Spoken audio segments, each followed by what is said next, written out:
Alhamdulillah, alhamdulillahilladzi hadana lihada wa ma kunna linahtadiya laula an hadana Allah. Ashhadu an la ilaha illallah wahdahu la syarika lah wa ashhadu anna Muhammadan abduhu wa rasuluh. Allahumma salli wa sallim ala asyrafil anbiya'i wal mursalin Sayyidina Muhammadin wa ala alihi wa sahbihi ajma'in, amma ba'd. Faya ayyuhal muslimun, usikum wa iyaya bitaqwallah faqad fazal muttaqun. Wasma'u ma qala Allah ta'ala fil Qur'anil Karim. A'udzu billahi minasy syaithanir rajim. Ya ayyuhalladzina amanu kunu qawwamina lillahi syuhada'a bil qist wa la yajrimannakum syana'anu qaumin ala alla ta'dilu i'dilu huwa aqrabu littaqwa wattaqullaha innallaha khabirum bima ta'malun. Shadaqallahul azim. Hadirin jamaah Jumat rahimakumullah. Wasiat takwa terlebih dahulu kami sampaikan khususnya untuk diri pribadi kami dan kepada kita sekalian. Marilah kita terus berusaha, berupaya untuk meningkatkan ketakwaan kita kepada Allah Subhanahu wa taala dengan terus berusaha menjalankan segala perintah-perintahnya dan juga berusaha menjauhi segala larangannya. Kaum muslimin rahimakumullah, bulan ini merupakan bulan September.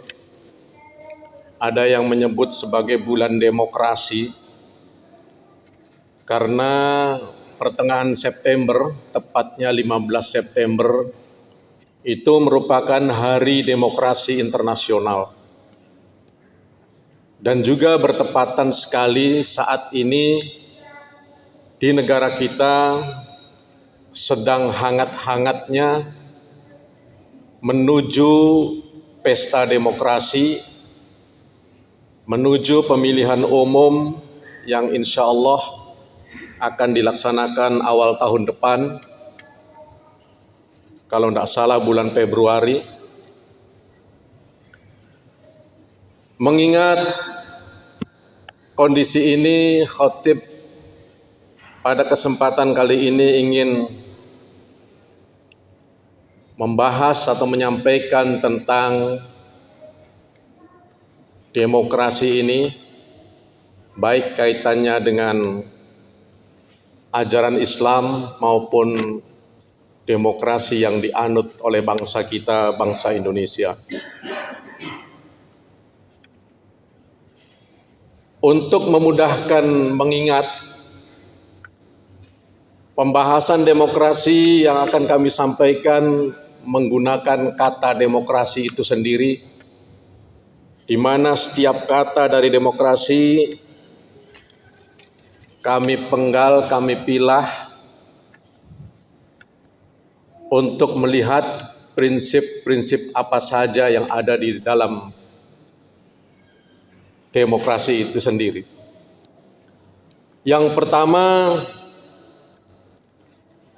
prinsip demokrasi dengan huruf D. Itu kami singkat menjadi daulah. Daulah itu berasal dari kata Arab atau bahasa Arab, yakni berasal dari kata dala yadullu daulah, yang berarti bergilir, berputar atau beredar. Beberapa ayat Al-Quran menyebut kata daulah ini, di antaranya ada di dalam surat Ali Imran 140. Kata Allah, wa tilkal ayyamu nudawiluha bainan nas. Di situ ada kata nudawiluha yang merupakan turunan kata daulah, yang artinya kata Allah, dan masa kejayaan dan kehancuran itu kami pergilirkan di antara manusia agar mereka mendapat pelajaran. Jadi kalau menilik dari kata daulah itu sendiri, memang kekuasaan manusia ini pasti akan bergilir, bergantian. Ya, apapun bentuk sistem pemerintahannya tetap akan bergiliran. Secara istilah, makna daulah atau kedaulatan itu adalah suatu kelompok sosial yang menetap pada suatu wilayah tertentu dan diorganisir oleh suatu pemerintahan yang mengatur kepentingan dan kemaslahatan mereka. Sebagian memendekkan atau mengartikan kata daulah itu sebagai negara, sebagai pemerintah atau kerajaan.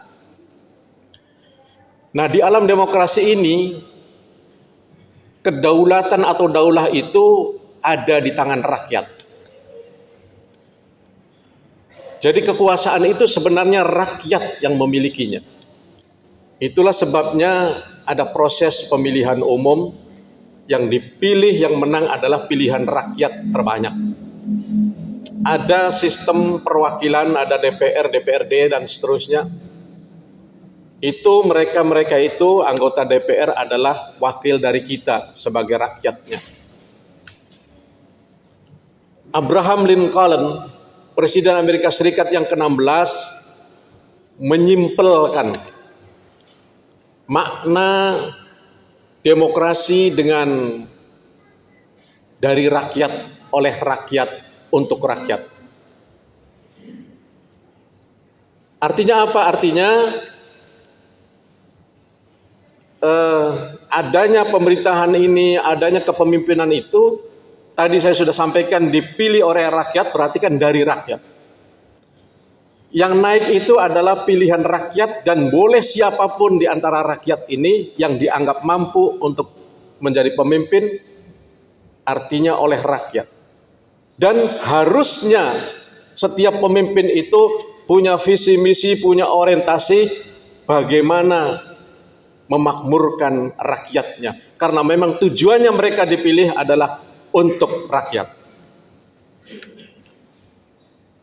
Kemudian D berarti E yang kedua. Prinsip demokrasi yang kedua adalah egaliter atau persamaan. Dalam bahasa Arabnya musawwah.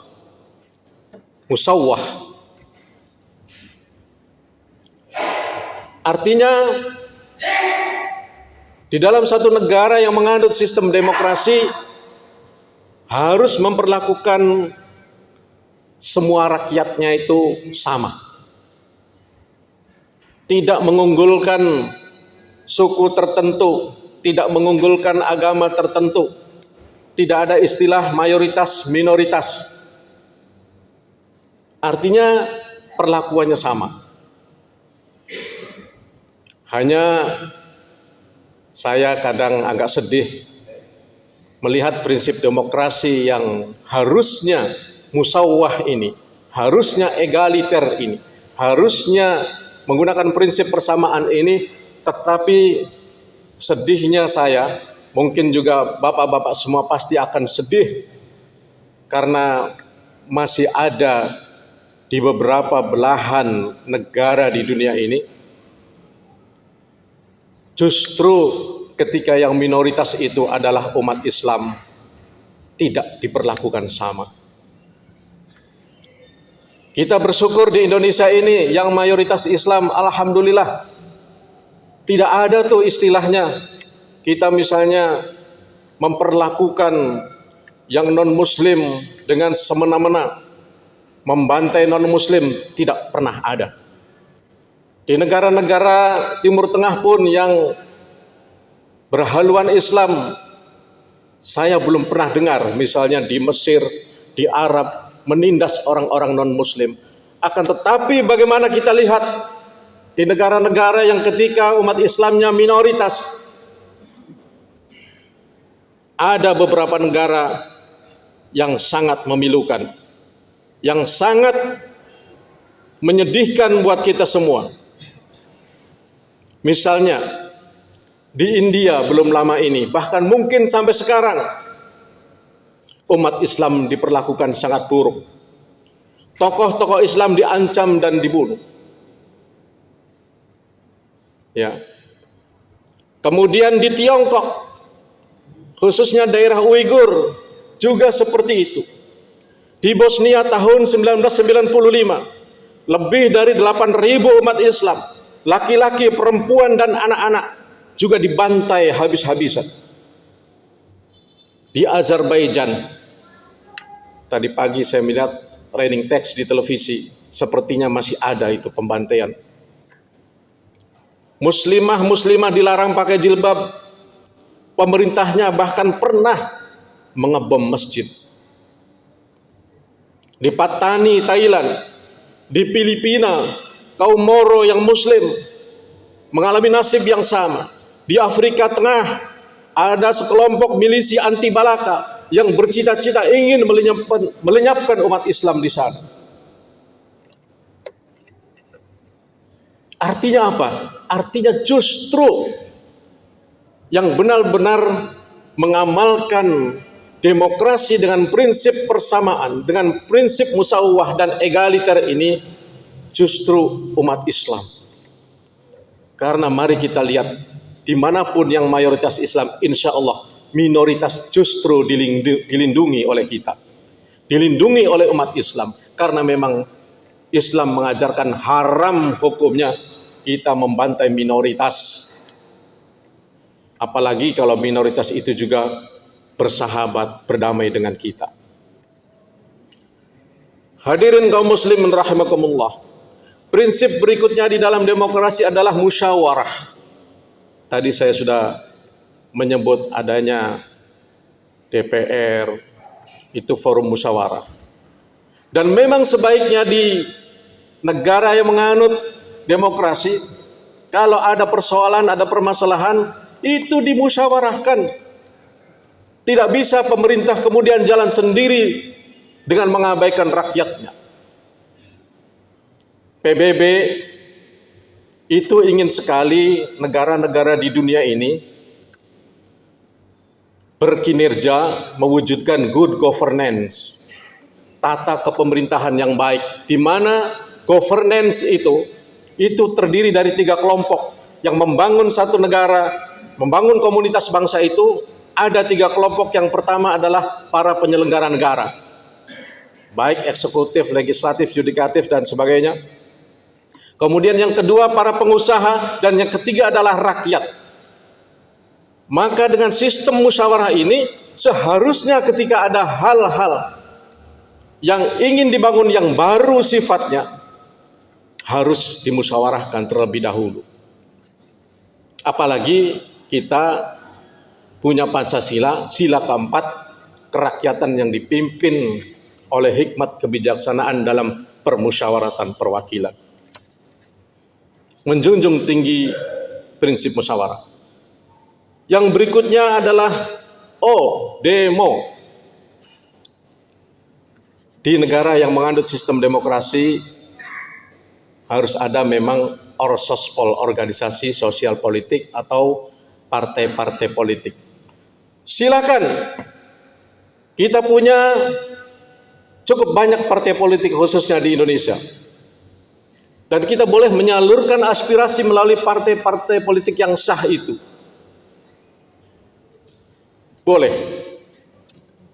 Karena itu memang tugasnya. Makanya kita kalau lihat DPR menghearing, memanggil para pejabat, itu mereka sebagian karena merasa mewakili rakyat, ya harus nanya sejelas-jelasnya. Kenapa, yang lagi hangat ini, kenapa terjadi kasus Rempang, dipanggil tuh para menteri-menteri yang punya kebijakan di sana, kepala BP Batamnya juga, semua ditanya. Karena memang itu fungsinya organisasi. Kemudian kemerdekaan atau hurriyah. Prinsip demokrasi berikutnya adalah kebebasan Kemerdekaan harus dirasakan oleh seluruh rakyat Indonesia.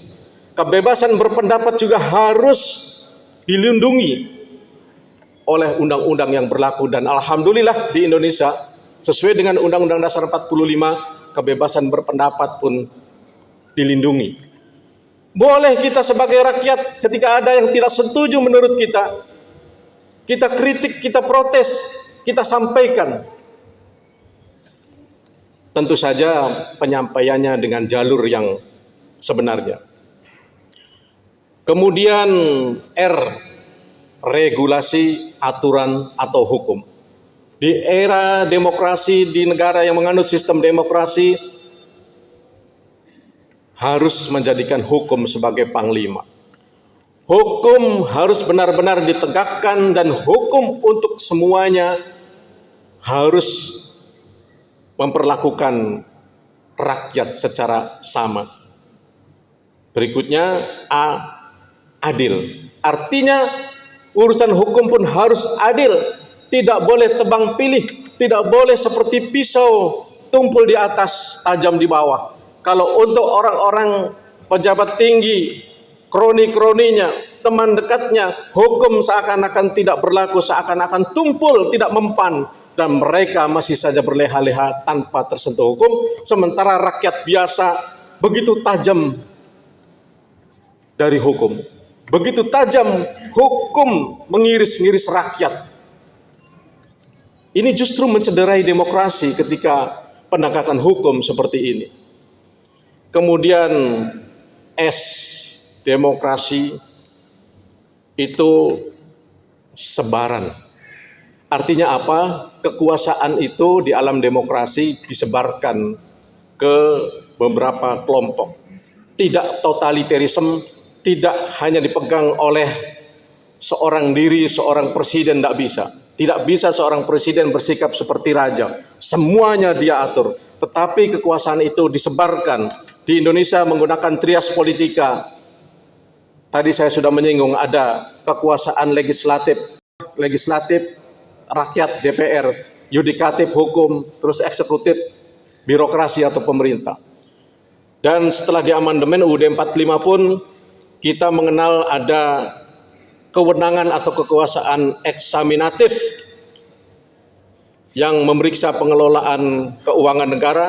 Ada juga kekuasaan moneter untuk menetapkan dan melaksanakan kebijakan moneter, mengatur dan menjaga sistem pembayaran serta menjaga stabilitas nilai rupiah. Begitu juga ada kewenangan yang bersifat konstitutif yang mengubah dan menetapkan UUD yang diserahkan kepada MPR. Dan yang terakhir I, ini khusus untuk Indonesia, demokrasinya harus berdasarkan ideal. Landasan ideal kita adalah Pancasila. Kita hafal semuanya, mulai dari sila pertama sampai sila kelima. Dan memang demokrasi yang dijalankan oleh bangsa Indonesia juga pertama harus memperhatikan nilai-nilai ketuhanan. Yang kedua nilai-nilai keadilan, kemanusiaan. Yang ketiga persatuan. Yang keempat musyawarah. Dan yang kelima adalah keadilan sosial. Hadirin kaum muslimin rahimakumullah. Inilah sistem demokrasi yang sekarang sedang banyak dianut, banyak dijalankan oleh negara-negara di dunia ini. Sebelum menutup khutbah ini, kami ingin membacakan kembali ayat yang saya sebutkan di awal. Ada terdapat di dalam surat Al-Maidah ayat 8, kata Allah, Ya ayyuhalladzina amanu kunu qawwamina lillahi syuhada'a bil qist. Wahai orang-orang yang beriman, jadilah kamu sebagai penegak keadilan karena Allah semata-mata. Wala yajrimannakum syana'anu qaumin ala alla ta'dilu. Dan janganlah kebencianmu terhadap suatu kaum mendorong kamu untuk berlaku tidak adil. Ya, nggak boleh kita karena dia, mohon maaf, sekarang mungkin bukan satu partai dengan saya, dicari-carikan kesalahan untuk dihukum. karena dia tidak satu suku dengan saya, seakan-akan kita benci kemudian kita hukum dan lain sebagainya. I'dilu huwa aqrabu littaqwa, kata Allah, berlaku adillah, karena adil itu, perilaku adil itu, sikap adil itu mendekatkan diri kita kepada takwa. Wattaqullah, dan bertakwalah kepada Allah, innallaha khabirum bima ta'malun, sesungguhnya Allah akan mengabarkan, menyampaikan apa-apa yang pernah kita kerjakan selama di dunia ini. Inilah yang dapat kami sampaikan, mudah-mudahan kita semua memahami makna demokrasi, sehingga kita kalau benar-benar dijalankan tidak ada masalah sebenarnya. Cuma kadang-kadang justru kadang kita sendiri sebagian menyimpangkan kehidupan berbangsa dan bernegara dari prinsip-prinsip demokrasi yang seharusnya kita ikuti. Barakallahu li wa lakum fil Qur'anil azim wa nafa'ani wa iyyakum bima fihi minal ayati wa dzikril hakim wa taqabbal minni wa minkum tilawatahu innahu huwas samiul basir.